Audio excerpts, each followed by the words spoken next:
Today's reading from the Hebrew Bible comes from Ecclesiastes chapter 3, verses 1 through 13. I know that most of us are familiar with the first 8 verses, but perhaps not the last few. For everything there is a season, and a time for every matter under heaven, a time to be born, and a time to die, a time to plant, and a time to pluck up what is planted, a time to kill, and a time to heal, a time to break down, and a time to build up, a time to weep, and a time to laugh, a time to mourn, and a time to dance, a time to throw away stones, and a time to gather stones together, a time to embrace, and a time to refrain from embracing, a time to seek, and a time to lose, a time to keep, and a time to throw away, a time to tear, and a time to sow, a time to keep silence, and a time to speak, a time to love, and a time to hate, a time for war, and a time for peace. What gain have the workers from their toil? I have seen the business that God has given to everyone to be busy with. He has made everything suitable for its time. Moreover, he has put a sense of past and future into their minds, yet they cannot find out what God has done from the beginning to the end. I know that there is nothing better for them than to be happy and enjoy themselves as long as they live. Moreover, it is God's gift that all should eat and drink and take pleasure in all their toil. The word of God to the people of God. Thanks be to God.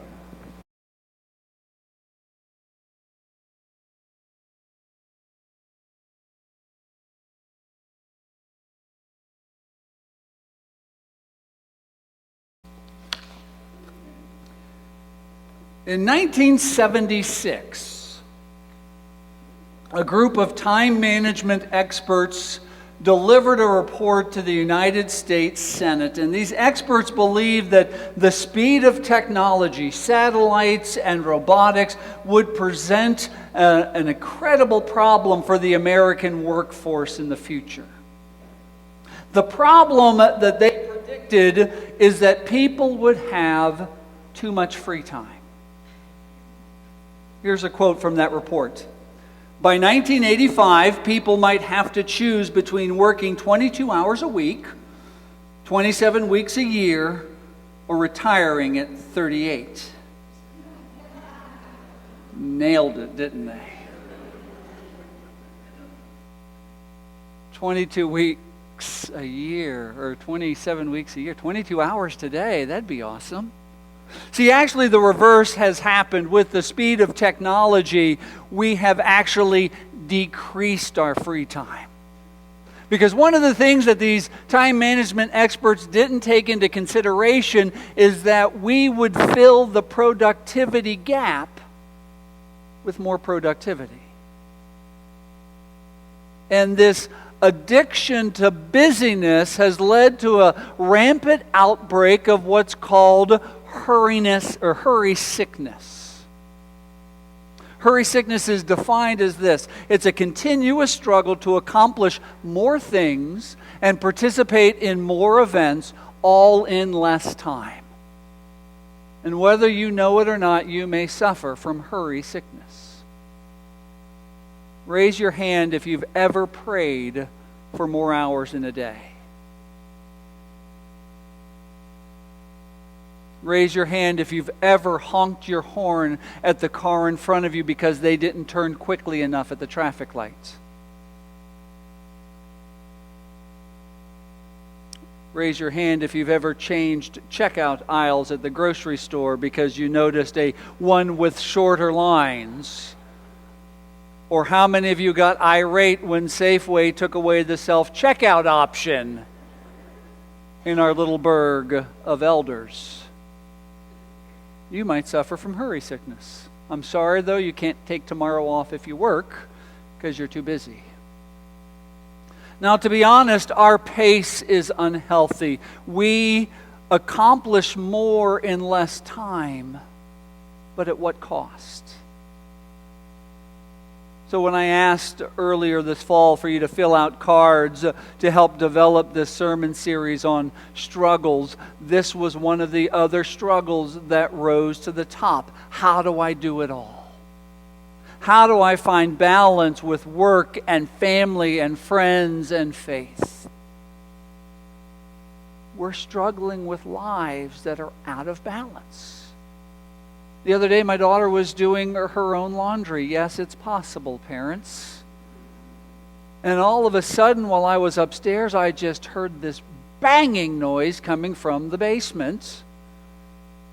She had put too much clothes in the washer, and what happens when you put too much clothes in washers that still have an agitator in it? That's the bar that sticks up in the middle for those of you who have newfangled machines that I don't have. It causes your washing machine to go out of balance, and it actually literally moves across the room. Living lives out of balance, living hurried lives come with a cost. I think they come with 4 costs. An unbalanced life limits our relationship with God. You see, spiritual disciplines tend to be the first thing that goes by the wayside when we don't have a lot of time. And when we don't have time or space to notice God, then our lives begin to shimmy. Because we don't make time to notice God because we're just worried about the next thing, the next event, the next item on our to-do list.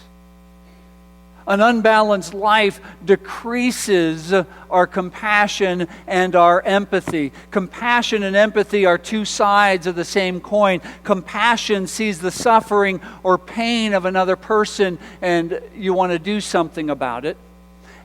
Empathy sees the emotions of another person and you begin to feel the same thing. These traits disappear in an unbalanced life. Rather than helping our neighbor or listening to our friend or coworker, we resort to those simple platitudes. Pick yourself up by the bootstraps. Get over it. Everything's going to be okay. An unbalanced life destroys meaningful relationships.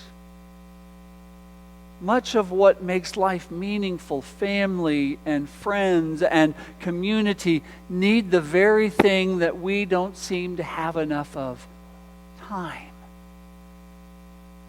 Busyness strangles meaningful life and meaningful relationships because meaningful lives and meaningful relationships take time to develop. But we don't have time to nurture the relationships that we already have, let alone make new ones. Ultimately, an unbalanced life leads to superficial existence.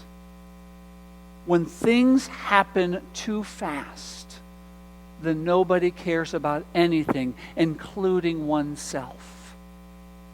You see, I believe we all have a unique purpose in our lives, but in order to really discover that purpose, it takes time for introspection.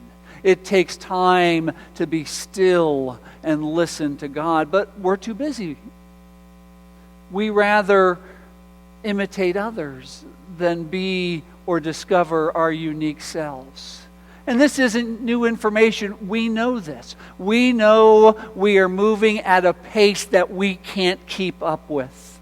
We know that one day we're the windshield and the next day we're the bug. One day we are torn up and the next day we heal. One day we watch our lives come together and the next day we watch as our lives fall apart. One day we can't stop smiling, the next day we can't stop crying.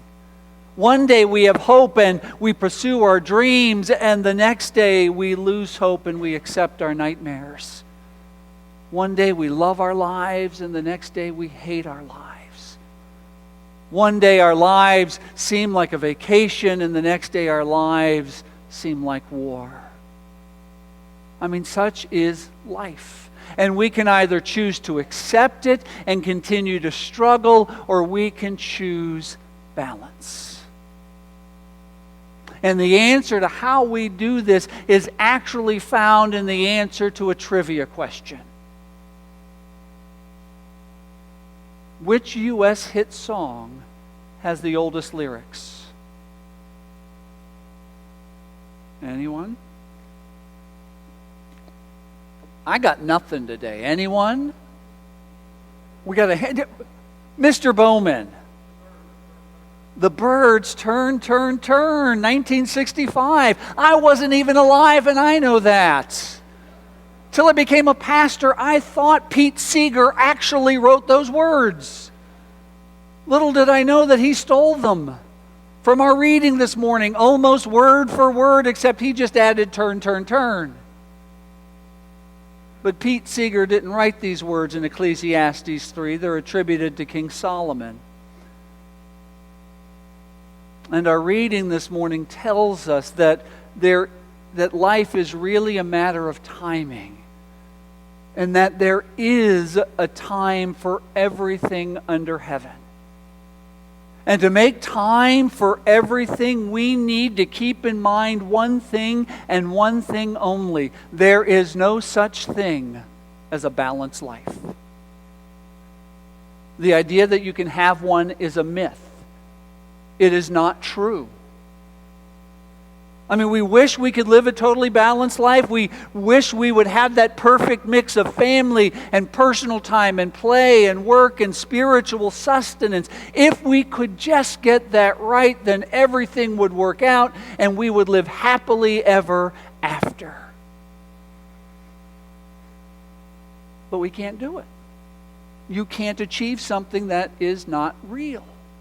So rather than trying to go after this elusive balance, why don't we commit ourselves to the hard work of balancing? There's a difference. Balancing is constantly knowing and being aware that we have to adjust so we don't lean too far one way or the other and fall to our disaster. I mean, how many of you have seen a tightrope walker? I'm sad Ringling Brothers just closed. There's going to be a whole generation that may not see a tightrope walker. But there she steps out onto that wire strung between 2 points holding her long horizontal pole. And have you ever noticed that if you really watch closely, she's never balanced?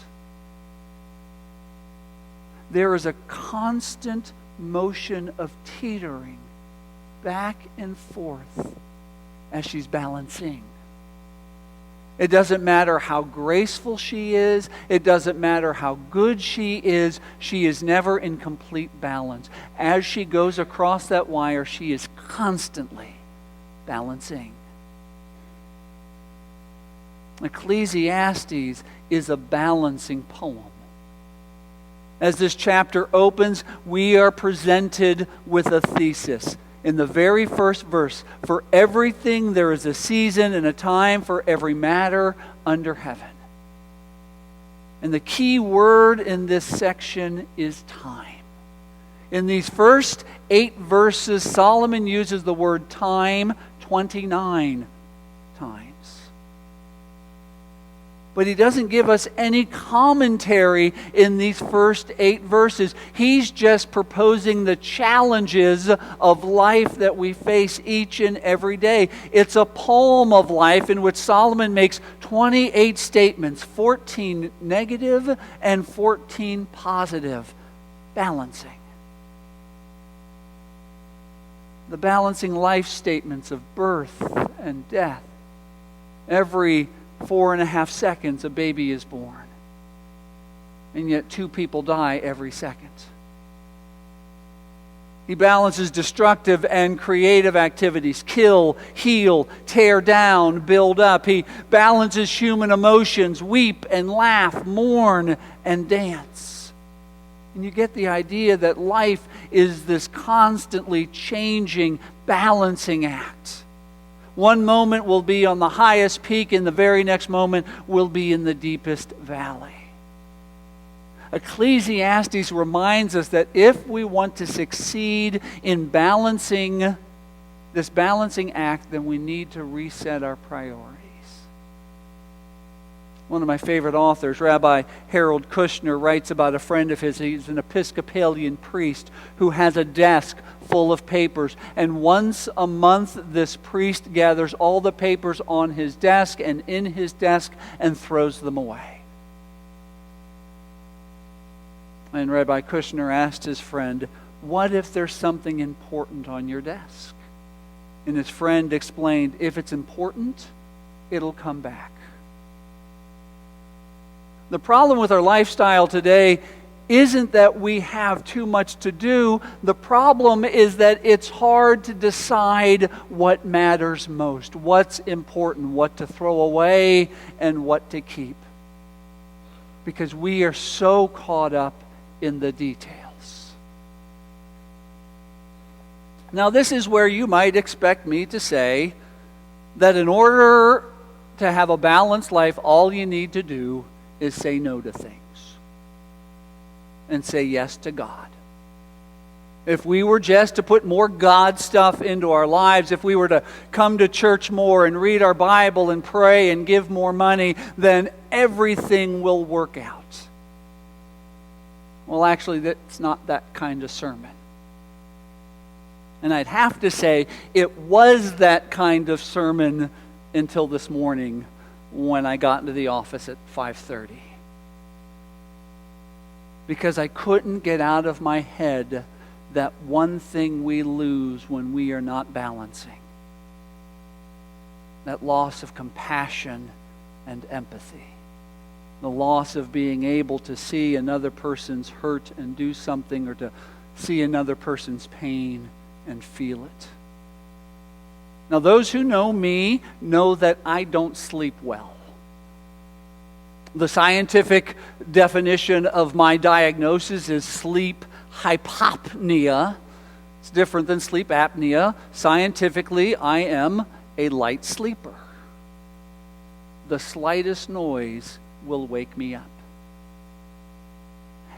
If you know me, in addition to knowing that I don't sleep well, you also would know that I don't dream often, because I don't get into REM sleep where we have most of our dreams. Well, last night started out like any other night. I got myself ready for bed. I took the scores of medication that they tell me will help me sleep. They lie. I still take them. And I didn't sleep like usual. I was awakened several times by the slightest noise, but last night was different because last night I dreamed. And I remembered it. And it seemed that I returned to the same dream every time I dozed back to sleep. It was Easter morning, and we were trying to get ready for worship, except nothing was going right. We were having technical issues. We were having personnel issues. We were having volunteer issues. And I was late getting to worship. I was trying to get here, but I was navigating this eruption of violence that was all around me, that was causing horrible carnage. People were fighting in the streets, and I was running. I wasn't driving, and I was trying to get around through this so I could get to church. Now, I'm not gifted at interpreting dreams. I don't know what dreams mean. But if you were to ask me, I think my dream is a manifestation of what I have been witnessing this week. As a community and as a country, we are just focused on 14 of Solomon's 28 statements. And unfortunately, we seem to be focused on the negative ones. A time to die. A time to pluck up what is planted, a time to kill, a time to break down, a time to weep, a time to mourn, a time to throw away stones, a time to refrain from embracing, a time to lose, a time to throw away, a time to tear, a time to keep silence, a time to hate, and a time for war. And it's that one phrase that has just been stabbing at my heart this morning. Verse 7. Time to keep silence and a time to speak. And I can't keep silent this morning because my heart is breaking. It's breaking as I opened my newspaper on Saturday morning to discover that in a 2-hour span, 7 of our young adults in Carroll County overdosed on heroin. So far, to my knowledge, none of them were fatal. But 7 in 2 hours. My heart is breaking by the hatred that I am seeing spewed all over Facebook by both sides of the political spectrum, by people who I call friends. It is wearing at my soul. My heart breaks by what I saw yesterday as a result of the most recent executive order banning Muslim immigrants and refugees. It just tore at the fabric of my being. What has happened to the words, "Give me your tired, your poor, your huddled masses, yearning to breathe free, the wretched refuge of your teeming shores. Send these, the homeless, tempest-tossed to me. I'd lift my lamp beside the golden door." These were the words that greeted my great-great-grandfather, James Brown, when he arrived at Ellis Island in 1855 at the age of 16. He came from the Black Forest of Germany during the Franco-Prussian War. For those who don't know what that is, Franco is France, Prussia is Prussia. He also immigrated shortly before Germany became a unified country. But when he arrived, that is what was more important, because when he arrived into New York, he was greeted by nativist groups. These were organizations that promoted the rights of native-born people as opposed to immigrants. One of the primary nativist organizations was the American Party, which promoted traditional American ideals and claimed that immigrants were threatening to destroy American values and democracies. 1855, it could have happened. Oh, wait a minute, it is happening today. If the American Party had their way, I would not be here this morning. And for me, this isn't a political issue, it's a biblical issue. You see, one of the ways that the Israelites kept balance in their community was to have celebrations. Woven throughout the Old Testament law were many feasts and festivals. These regular times of celebration caused the Israelites to reflect back on what God had done for them in their lives in order to prepare them for whatever they were facing in the future. And the one that popped into my mind this morning for the umpteenth time that I woke up, actually the final time I woke up, was from Deuteronomy 26. And it's a celebration and remembrance of when the Israelites entered the promised land that God had given them. And the author writes, "When you have come into the land that the Lord your God is giving you as an inheritance to possess, and you possess it and settle in it, you shall take some of the first of all the fruit of the ground, which you harvest from the land that the Lord your God is giving you. And you shall place it in a basket and go to that place that the Lord your God will choose as a dwelling for his name. You shall go to the priest who is in office at the time and say to him, Today I declare to the Lord your God that I have come into the land that the Lord swore to our ancestors to give us. When the priest takes the basket from your hand and sets it down before the altar of the Lord your God, you shall make this response before the Lord your God." This is what I couldn't get out of my head. "A wandering Armenian was my ancestor. He went down into Egypt and lived there as an alien, few in number. And there he became a great nation, mighty and populous. When the Egyptians treated us harshly and afflicted us by imposing hard labor on us, we cried to the Lord, the God of our ancestors. The Lord heard our voice and saw our affliction, our toil, and our oppression. The Lord brought us out of Egypt with a mighty hand and an outstretched arm, with a terrifying display of power and with signs and wonders. And He brought us to this place and gave us this land, a land flowing with milk and honey. So now I bring the first fruits of the ground that you, O Lord, have given me. You shall set it down before the Lord your God and bow down before the Lord your God. Then together with, listen to this, the Levites and the aliens who reside among you, you shall celebrate with all the bounty that the Lord has given you and to your house. And when you have finished praying all the tithe of your produce in the 3rd year, which is the year of the tithe, giving it to the Levites, the aliens, also the immigrants, the orphans, and the widows, so that they may eat their fill within your towns. Our ancestors in the faith were wandering immigrants who were commanded to care for the aliens residing in their homeland. Unless you just think this is an Old Testament thing, Hebrews 3 verses 1 through 2 reminds me, let mutual love continue. Do not neglect to show hospitality to strangers, for by doing that some have entertained angels without knowing it. For me, this isn't a Republican or a Democrat issue, it's a biblical issue. It's a Jesus issue. When I'm driving around the greater Eldersburg metropolitan area and beyond, one of the things I do to pass the time is to look at bumper stickers. And one that I have been noticing often in the last maybe the last 18 months to a year, is the bumper sticker that says, "Pray for peace." And this morning I thought to myself, what if we actually did that? I mean, our faith is rooted in the hope that one day the lion shall lie down with the lamb. Our faith is rooted in the words of Jesus, "My peace I leave with you, my peace I give to you. I do not give to you as the world gives."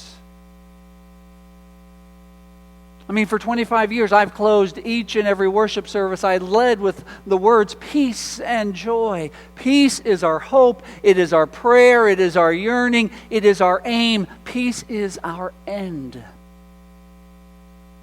And it doesn't matter if you voted for him or you voted for her or you voted for none of the above. It doesn't matter if you're fiercely patriotic or suspicious of nationalistic impulses. Pray for peace. It doesn't matter if you're conservative or liberal or middle of the road or young or old or middle-aged. Pray for peace. The yearning for peace knows no national, ethnic, gender, or age boundary. The gift and demand of a peace requires something from everyone. Peace isn't the absence of conflict, it is the presence of balance.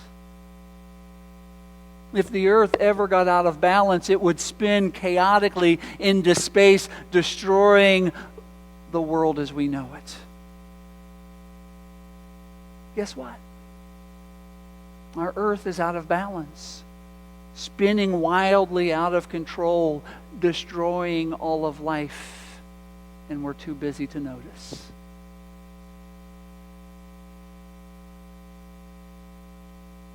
Our lives become out of balance because we forget the center of our being, which is God. Or perhaps a better way to look at it as God is that horizontal pole as we are walking the tightrope of life, ever teetering, ever tottering, ever one step from destruction. But it is God who is the balance. Let us pray.